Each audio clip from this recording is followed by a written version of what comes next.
Developing versus developed world, climate vulnerability and adaptation. Today's climate change affects the planet more so than ever, but climate change does not affect the planet evenly. Developing countries face much more consequences than developed ones. This is mainly due to their geographic location, economic standing, and resources. This quote shows the disparity between developing and developed countries. Desertification is one of the many effects of climate change, but dry land makes up about 46% of all land on Earth, an area home to 3 billion people. There are 6 countries that have 99% or more of their land classified as dry land. These are developing countries. First, the geographic location makes developing countries more vulnerable to climate change. In Africa, due to its position close to the equator, it has more dry land than other countries. One area in particular, the Sahel, contains hyper-arid land, meaning that they struggle to grow crops or sustain livestock in this area. Overall, 83.6% of African countries are vulnerable to desertification. Second, the economic standing of developing countries makes them more susceptible to climate change. Developing countries have less technological development and therefore do not have the technology to keep water out of their homes, streets, etc. They do not have seawalls or ways to combat erosion.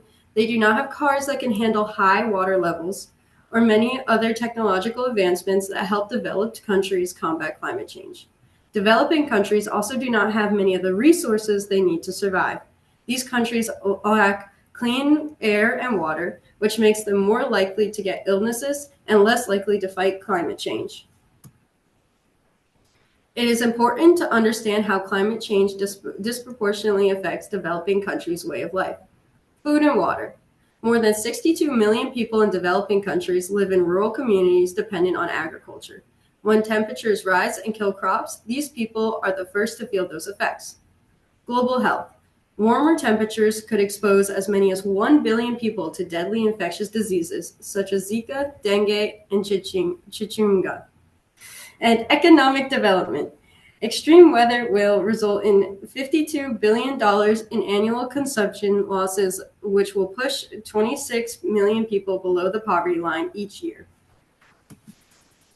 Of course, because climate change is a global issue, developed countries are also being impacted and facing challenging environmental issues. For example, as this map shows, many areas in the United States are facing abnormal temperatures and dry seasons, leading to varying levels of intense drought across the country.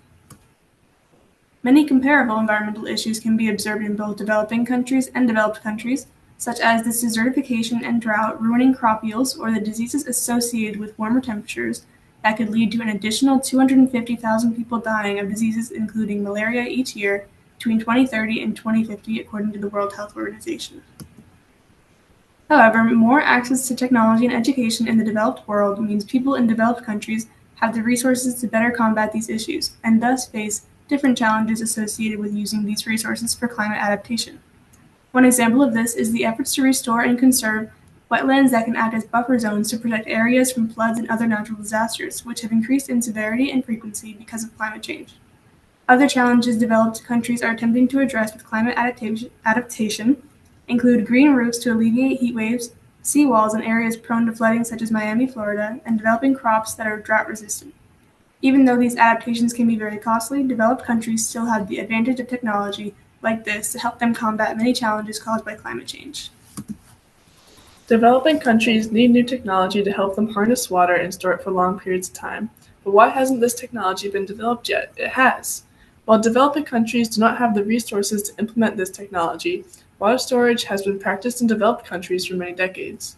The issue developing countries face is that the technology is not being spread around the globe. Developed countries have not taken accountability for their impact on developing countries' desertification.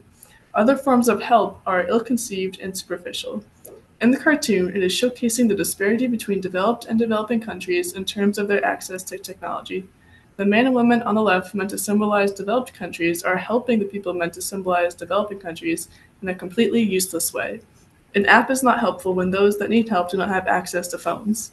The cartoon showcases the superficial help that is often given to developing countries, not only in water harnessing, but most challenges as well.